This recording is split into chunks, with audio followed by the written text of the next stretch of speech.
अस्सलाम वालेकुम।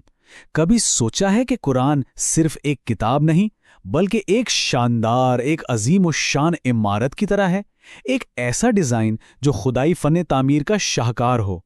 तो आज हम इसी मुकद्दस इमारत की एक सैर पर निकलेंगे। इसकी बुनियादों से लेकर इसकी छिपी हुई खूबसूरती तक हर पहलू को समझने की कोशिश करेंगे। और देखें, यही वो बात है जो हमारे आज के सफ़र का मरकज़ है। कुरान सिर्फ रूहानी हिदायत का सरचश्मा ही नहीं, बल्कि इसकी अपनी साख्त, इसकी तरतीब अपने आप में एक मौजिज़ा है। आज हम देखेंगे कि ये मौजिज़ा अदाद व शुमार, तवाज़ुन और ज़बान की शक्ल में कैसे हमारे सामने आता है। तो हमारा आज का टूर कैसा होगा? सबसे पहले हम इस इमारत के मजमूई नक्शे यानी ग्रैंड ब्लूप्रिंट को देखेंगे। फिर इसकी तामीर के दो अहम मराहिल को समझेंगे। इसके बाद इसमें इस्तेमाल हुए अल्फाज और हुरूफ के समंदर में गोता लगाएंगे। इसकी पोशीदा रियाजियाती तरतीब को जानेंगे और आखिर में वो कुंजी तलाश करेंगे जो इसे समझने के दरवाजे खोलती है। तो आइए अपने इस सफ़र का बाकायदा आगाज़ करते हैं। किसी भी अजीम इमारत की तरह कुरान का भी एक बहुत मजबूत और मुनज़्ज़म ढांचा है। देखते हैं कि इसकी तंजीम किन सुतूनों पर खड़ी है। तो सबसे पहले आते हैं इस इमारत के सबसे बड़े हिस्से यानी पारे, जिन्हें जुज़ भी कहते हैं। इनकी कुल तादाद 30 है। ये तकसीम ख़ास तौर पर रमज़ान के महीने में बहुत काम आती है, जहां रोज़ाना एक पारा पढ़कर पूरे महीने में कुरान पाक मुकम्मल करना आसान हो जाता है। ये उसके डिज़ाइन के अमलियत की एक बेहतरीन मिसाल है। इन पारों के अंदर हमें 114 सूरतें मिलती हैं। आप इन्हें कुरान के अबवाब यानी चैप्टर्स भी कह सकते हैं। हर सूरत का अपना एक अलग मरकज़ी ख्याल और मौजू होता है जो इसे एक मुनफरिद इकाई बनाता है। और आखिर में वो चीज़ जिससे ये पूरी इमारत बनी है, इसकी एक एक ईंट, ये हैं आयात। एक मुस्तनद गिनती के मुताबिक कुरान मजीद में कुल 6236 आयात हैं। हर आयत अपने अंदर एक मुकम्मल मायनी रखती है और ये सब मिलकर एक बड़े पैगाम की तामीर करती हैं। यहाँ इन तमाम इकाइयों को एक साथ देखा जा सकता है। 30 पारे महीने भर की तिलावत के लिए, 7 मंजिलें एक हफ्ते में कुरान ख़त्म करने के लिए, 114 सूरतें और 6236 आयात। ये सिर्फ नंबर्स नहीं हैं, बल्कि हर तकसीम का एक अमली मकसद है जो पढ़ने और समझने में सहूलत पैदा करता है।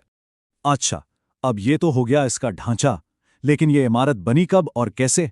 कुरान की सूरतों को उनके नाजिल होने के वक्त और जगह की बुनियाद पर दो बड़ी इकसाम में तकसीम किया जाता है, मक्की और मदनी। यहाँ इन दोनों में फ़र्क बिल्कुल साफ नज़र आता है। 86 मक्की सूरतें हिजरत से पहले मक्का में नाजिल हुईं, जहाँ ईमान की बुनियादों को मजबूत करना था, इसलिए इनका ज़ोर अक़ायद और अखलाकियात पर है। जबकि 28 मदनी सूरतें हिजरत के बाद मदीना में नाजिल हुईं, जब एक इस्लामी रियासत कायम हो रही थी, इसलिए इनका मरकज़ समाजी क़वानीन और अहकामात पर है। अब ज़रा और गहराई में चलते हैं और कुरान की ईंटों और गारे यानी उसकी लिसानी साख्त को देखते हैं। ज़रा अंदाज़ा लगाएं, एक तहकीक के मुताबिक कुरान मजीद में तकरीबन 70,430 अल्फाज हैं। यह अपने आप में एक बहुत बड़ा लिसानी खजाना है जो इसके मानी की गहराई और वुसअत को जाहिर करता है।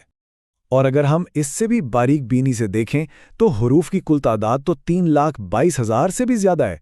सोचें ज़रा, हर एक हर्फ अपनी जगह पर एक खुदाई मंसूबे के तहत रखा गया है। ये इसके पैमाने की अजमत को जाहिर करता है। और ये स्केल कितना बड़ा है, इसका अंदाज़ा यहाँ से लगाया जा सकता है। एक तरफ है कुरान की सबसे तवील सूरत सूरह अल-बकरा, जो 286 आयात पर मुश्तमिल है, और दूसरी तरफ है सबसे छोटी सूरत सूरह अल-कौसर, जिसमें सिर्फ 3 आयात हैं। अब तक तो हमने वो देखा जो जाहिर है, लेकिन इस इमारत में कुछ छुपे हुए राज भी हैं। आइए अब इस सफ़र के एक पुरअसरार पहलू की तरफ चलते हैं, कुरान के मत में पाया जाने वाला हैरानकुन रियाजियाती तवाज़ुन। तो सवाल यह है कि क्या कुरान के मतन में कोई रियाजियाती तवाज़ुन, कोई पैटर्न भी छुपा हुआ है? आइए देखते हैं, और इसका जवाब वाकई हैरानकुन है। ये देखिए, एक हैरानकुन मिसाल, लफ्ज़ दुनिया यानी ये ज़िंदगी कुरान में 115 बार आया है, और कमाल की बात यह है कि इसका मुतज़ाद आखिरत वो भी ठीक 115 बार ही आया है। ये कोई इत्तेफाक नहीं, बल्कि ये इस्लाम के बुनियादी पैगाम की अक्कासी करता है कि दुनिया और आखिरत की ज़िंदगी में तवाज़ुन कायम करना कितना ज़रूरी है।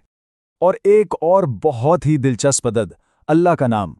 इस पूरी इमारत का जो मरकज़ी सुतून है, वो कुरान मजीद में 2699 बार दोहराया गया है। इस बात पर जोर देता है कि इस किताब का महवर सिर्फ और सिर्फ अल्लाह की ज़ात है। اور اب اپنے سفر کے آخری حصے میں ہم وہ کنجی تلاش کریں گے جو اس عمارت کے دروازے ہر ایک کے لیے کھول دیتی ہے، یعنی وہ چیز جو اسے سیکھنے والوں کے لیے آسان بناتی ہے۔ یہاں کثیر الاستعمال الفاظ کا تصور بہت اہم ہے۔ اب یہ کیا ہے؟ بہت آسان سی بات ہے۔ قرآن کے ہزاروں الفاظ میں سے کچھ 100 الفاظ ایسے ہیں جو بار بار ہزاروں بار دہرائے گئے ہیں۔ اس کا سب سے بڑا فائدہ یہ ہے کہ اگر کوئی صرف ان چند 100 الفاظ کو سیکھ لے تو وہ قرآن کے ایک بہت بڑے حصے کو سمجھنے کے قابل ہو جاتا ہے۔ اور یہ چارٹ تو واقعی آنکھیں کھول دیتا ہے۔ آپ سوچیں 70,000 سے زیادہ الفاظ اور ان میں سے آدھا قرآن یعنی 50% صرف 25 سب سے زیادہ استعمال ہونے والے الفاظ پر مشتمل ہے نا کمال کی بات؟ یہ اس کے ڈیزائن کی ذہانت کو ظاہر کرتا ہے۔ تو اس سب کا مطلب کیا ہے؟